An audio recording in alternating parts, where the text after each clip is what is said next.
Friends, जी सल्टा अपने सारे learners के लिए कुछ ऐसे टॉपिक लेके आता है जो इंग्लिश को सिंप्लीफाई करता है। क्योंकि कंफ्यूजन इसी तरह का होता है कि कोई वर्ड के बारे में उसका मीनिंग तो पता है लेकिन उसका उपयोग किस तरह से करते हैं। आज हम आपको एक ऐसी लिस्ट हम आपको देने जा रहे हैं, एक ऐसा टॉपिक हम आप लोगों को देने जा रहे हैं, एडवर्ब्स। आपने adverbs of manner, adverbs of time, adverb of place, ये सब पढ़ा है, हमने आपको सारी लिस्ट दी है। लेकिन आज कुछ ऐसे एडवर्ब्स हम आपको देने जा रहे हैं जिसकी प्लेस आपको समझनी है। ये हमेशा सब्जेक्ट के बाद और वर्ब के पहले यूज होते हैं। ये बात आप समझ लें, क्योंकि सबसे इंपॉर्टेंट बात यह है कि प्लेस क्या होगी। तो इन एडवर्ब जो मैं लिस्ट आज आपको देने जा रहा हूं, इसकी प्लेस को आप समझिएगा। एडवर्ब्स वो शब्द होते हैं जो इंफॉर्मेशन ऐड करते हैं। वो किसी टाइम को लेके हो सकती है, किसी स्थान को लेके हो सकती है, किसी ढंग को लेके हो सकती है ना। तो आज हम आपको कुछ एडवर्ब फ्रीक्वेंसीज, ज्यादातर इसमें वही होंगे, लेकिन कुछ एडवर्ब मैनर भी होंगे। मैं आपको उसकी पोजीशन बताता हूं। ये हमेशा सब्जेक्ट के बाद और वर्ब के पहले यूज होता है। देखिएगा किस तरह से। अगर मुझे यहां पर यह कहना है सदा या हमेशा, आप ऐसा भी कह सकते हैं हमेशा से। तो हम इंग्लिश में कहते हैं ऑलवेज। अब ये ऑलवेज हमेशा सब्जेक्ट और वर्ब के बीच यूज होगा। अगर मैं कहूं कि मैं हमेशा सोचता हूं sir, I always think, I always think. अगर मैं कहूं कि शी हैज ऑलवेज बीन शाय, ये हमेशा से ही वो बहुत शर्मीली रही है।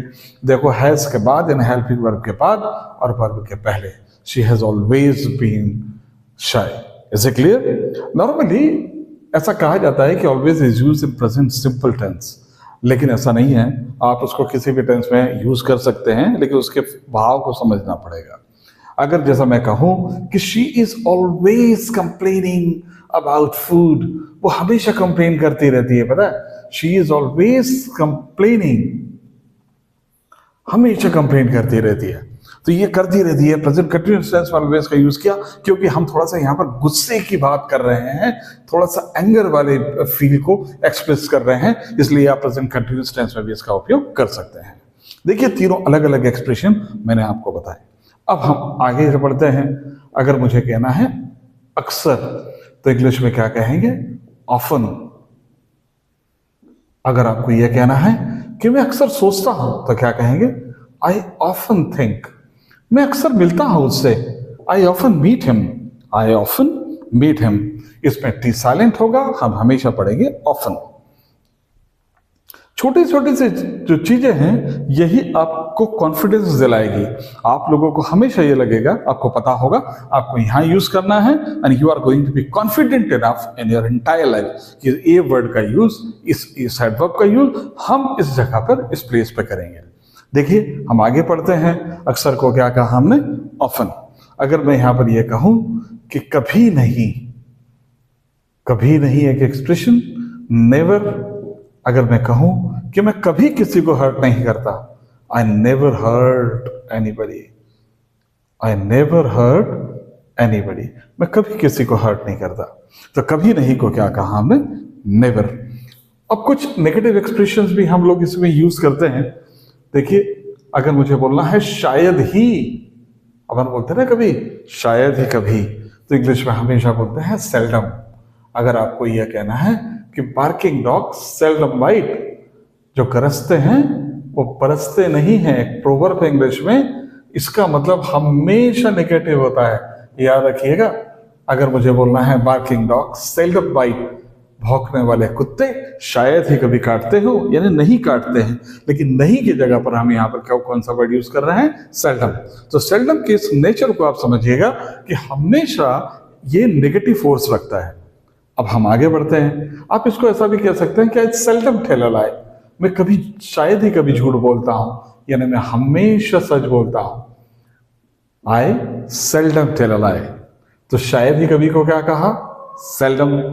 एक एक्सप्रेशन हमारे पास बहुत अच्छा है, इसको हम कहते हैं कभी। कभी को इंग्लिश में कहते हैं एवर। जैसा अगर हम कहें कि क्या तुमने कभी सोचा है, have you ever thought, have you ever thought of me, क्या तुमने कभी मेरे बारे में भी सोचा है। Have you ever gone to Mumbai, कभी आप मुंबई गए हो।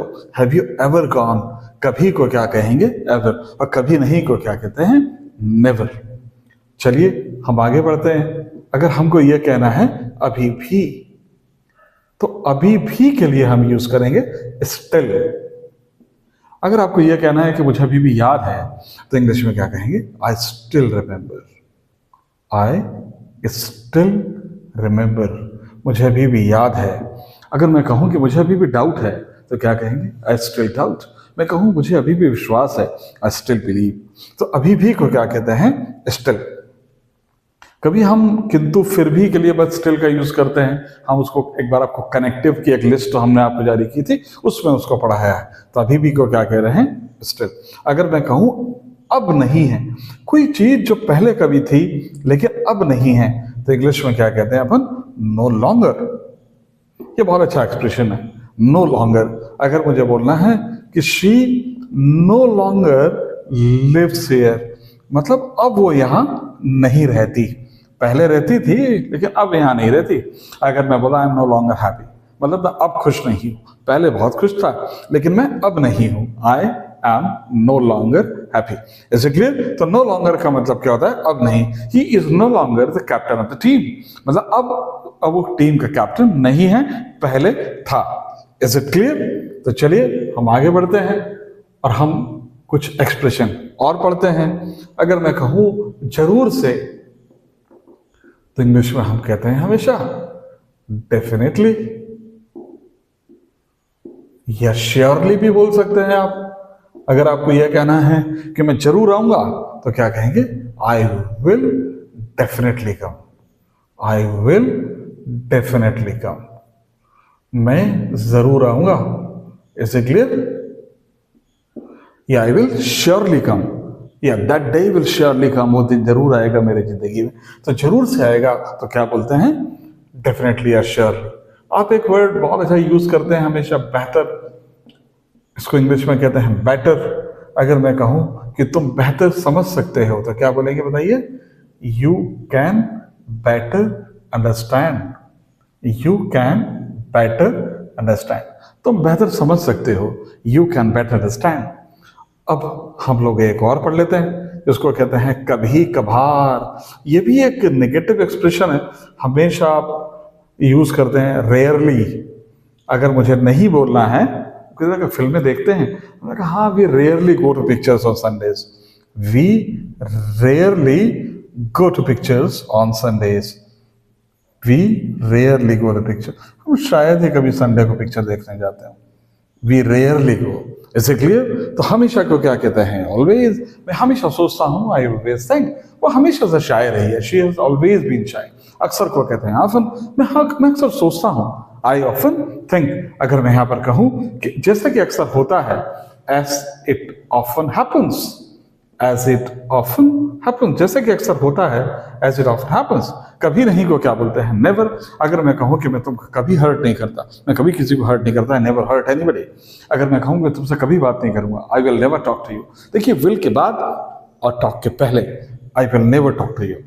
प्लेस सबसे इंपॉर्टेंट है कि आप कहाँ इसका यूज कर रहे हैं। हर एक स्टूडेंट यहीं पर जाके कंफ्यूज होता है कि वो उसके प्लेस को समझ नहीं पाता है, वो कॉन्फिडेंट नहीं हो पाता कि एग्जैक्टली मैं इसको कहाँ लगाऊं, है ना। अगर मैं कहूँ शायद ही, तो क्या कहेंगे, सेल्डम।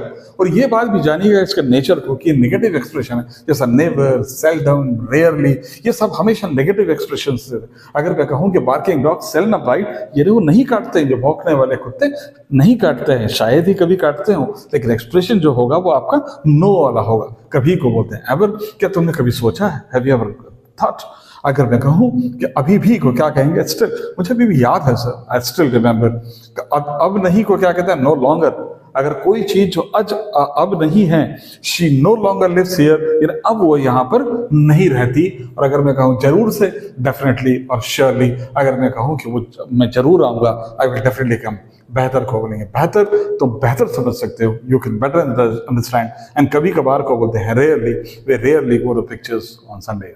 और मुझे उम्मीद है कि आप इसको कभी नहीं भूलेंगे और जी सल्टा के साथ आप जुड़े रहेंगे और ढेर सारी चीजें सीखते जाइएगा और इम्प्रूव करते जाइए। Thank you.